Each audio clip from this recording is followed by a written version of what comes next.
Ya, pertama kami ke Pak Agus Susiawanto ya. Kami mulai dari riwayat pekerjaan Pak Agus ini ya, Kabid Bina Marga 2016-2018. Ya, Nah, sebelumnya Pak? sebelumnya di sifat Bina Marga, Pak. Kasih bangunan. Pernah juga kasih bangunan. Ya, sesuai dengan yang Bapak buat di sini. Iya. 2011 sampai 2016 kasih bangunan dan gedung. Iya. Bagaimana Bapak bisa mengerjakan proyek dak tahun anggaran 2015? Bapak masih kasih. Ya tadi Pak, udah dipanjang lebar tadi. Iya. Itu dak tahun 2015 Pak. Bapak masih kasih bangunan gedung bidang cipta karya. Bagaimana ceritanya Pak?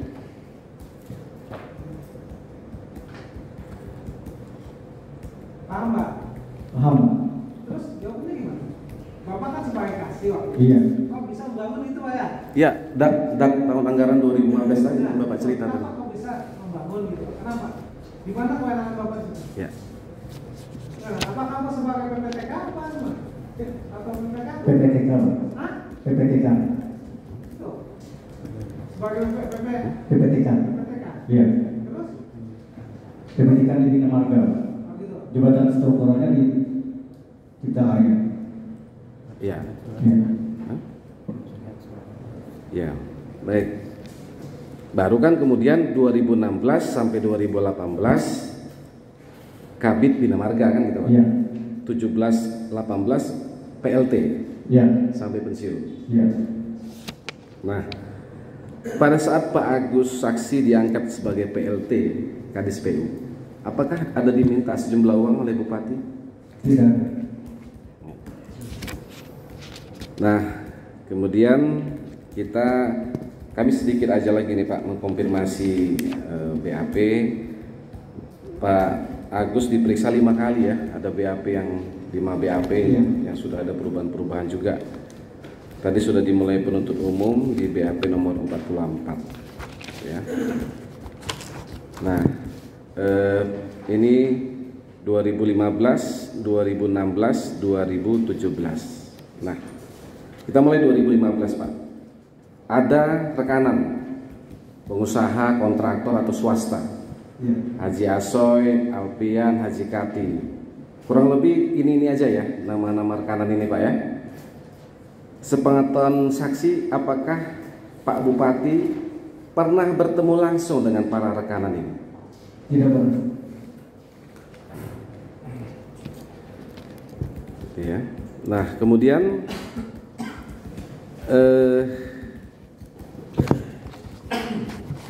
tadi juga sudah Bapak sampaikan ini soal perbuatan dan peran Pak ya. Yang menentukan perusahaan itu siapa? Perusahaan yang mendapatkan pekerjaan. Iya. Saya. Pak Agus. Yang membuat komitmen dengan pengusaha? Saya. Pak Agus juga. Yang menagih fee-nya? Saya juga. Pak Agus juga. Yang menyerahkan yang tadi Bapak bilang ke Udin? Iya, saya juga. Semua Pak Agus. Baik. Nah, kemudian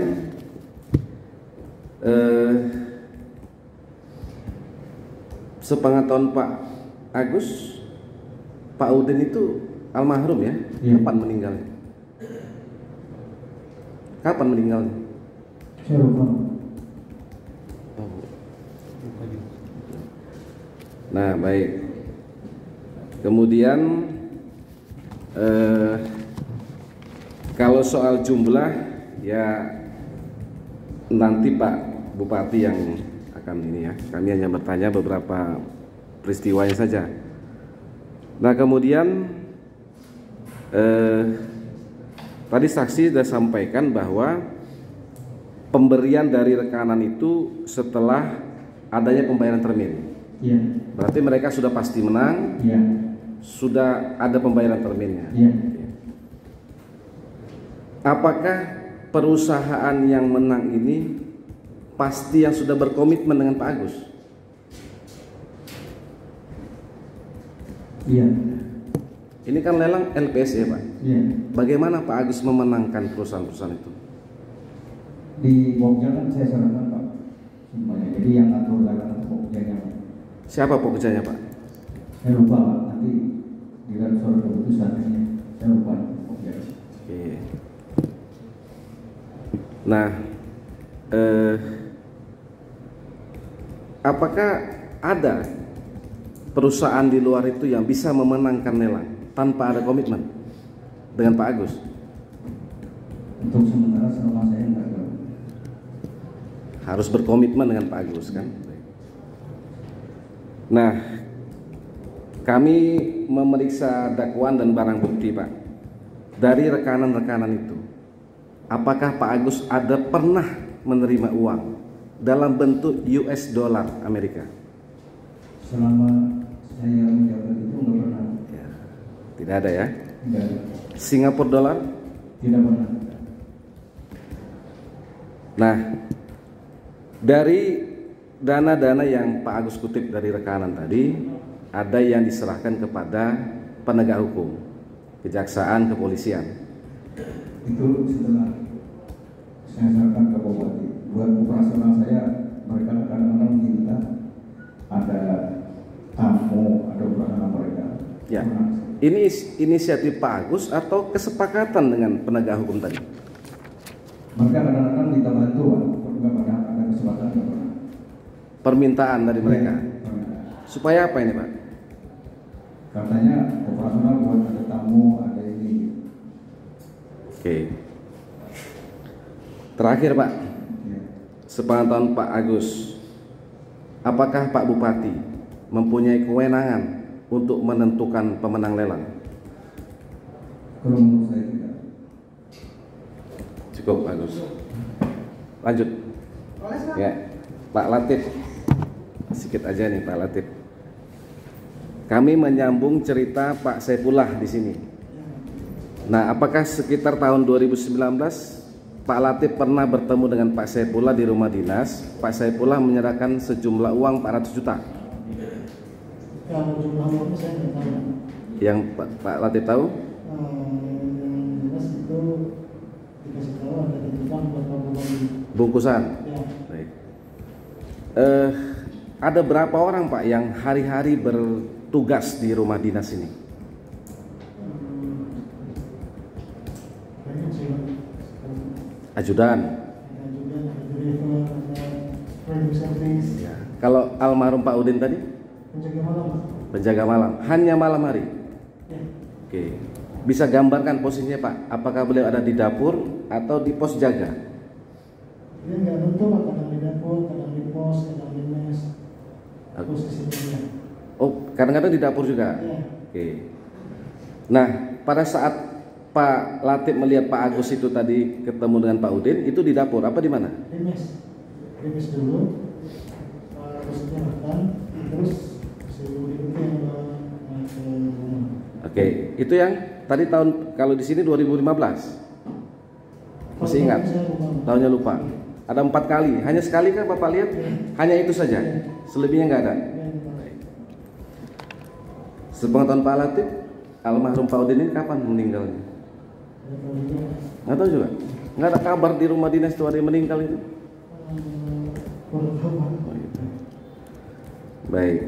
Nah, sudah berapa lama ikut Pak Bupati? Udah lama Pak. Berapa tahun?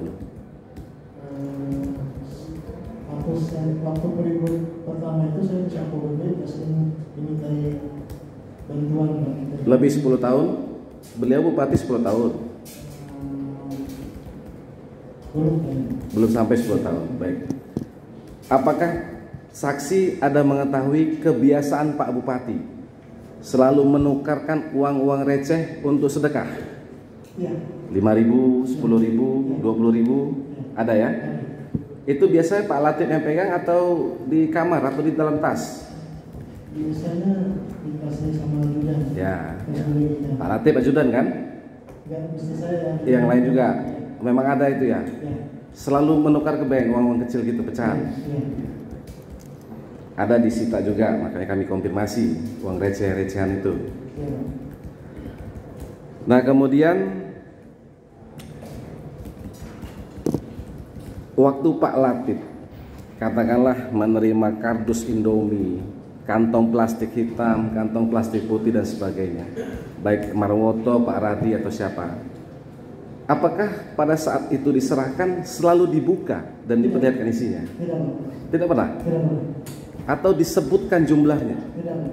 Tidak. Tidak. Jadi bagaimana Pak Latif mengetahui itu uang? Saya cuma menduga dengan melihat perlakuan mereka terhadap barang itu, Pak. Oke, baik. Kemudian, apakah Pak Latif mengenal seseorang ibu-ibu yang bernama Ibu Lis atau Listiani?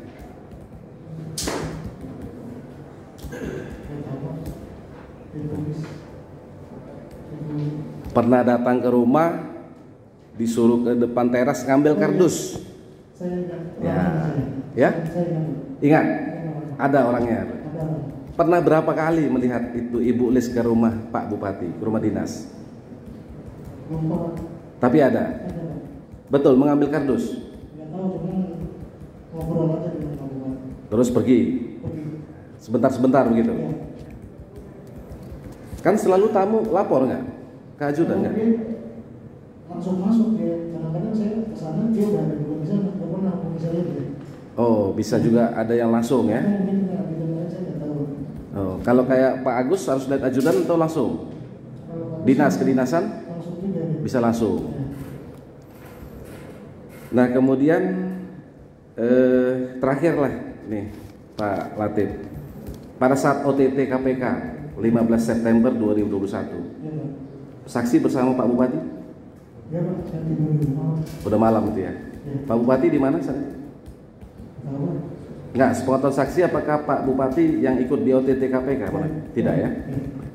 Cukup lah, makasih. Yang lain? Kalau yang ini enggak? Enggak, kalau yang lain? Udah cukup. Cukup. Cukup. Ya, baik. Ya, terdakwa. Nanti. Bertanya apa menanggapi? Bertanya apa menanggapi? Bertanya. Apa? Bertanya apa menanggapi? Nanti dulu, kan belum Nanti. selesai. Oh iya. Nanti kami beri kesempatan untuk bertanya. Oh, iya. Kami dulu ya. Iya, iya. Oke, silakan.